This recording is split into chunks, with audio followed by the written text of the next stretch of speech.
Kọmọ òkun lètò òun ló tún gorí afẹ́fẹ́ báyìí Láìdé Gold lórúkọ tèmi èmi láya góòlù bàbá òrùka ọdẹ akéwì.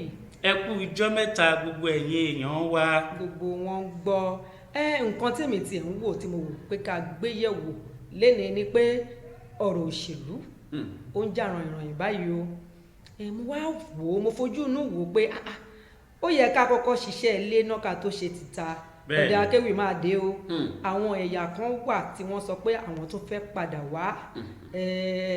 A dẹ̀ sọ pé ọmọ ẹni òṣèlú bẹ̀bẹ̀rẹ̀ ká fìlẹ̀kẹ̀ sídìí ọmọ ẹlòmíràn. Gẹ́gẹ́ bí ọmọ kóòtù òjìrè ìpalẹ̀mọ́ wo ló yẹ kọ́ ọmọ Yorùbá ṣe?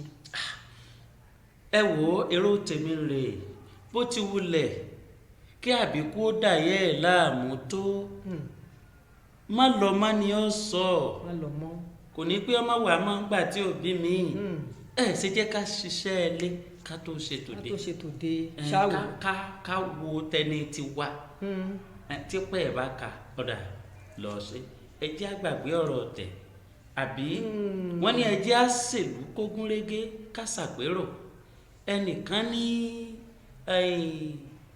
ọmọ ẹ̀dá ṣòro sọfẹ́ lọ máa bẹ́ràn kó gbégbó ni. àkíkà.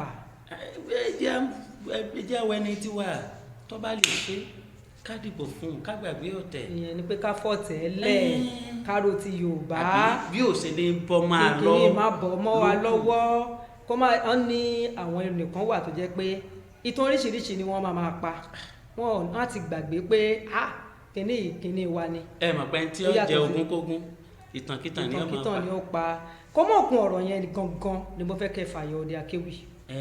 òun náà ni wípé bó ti wulẹ̀ kí àbíkú ó da ìyá rẹ̀ láàmú tó má lọ mọ́ ni yóò sọ kò ní pé ọmọ wà ńgbà tí kò tí ì bí mi.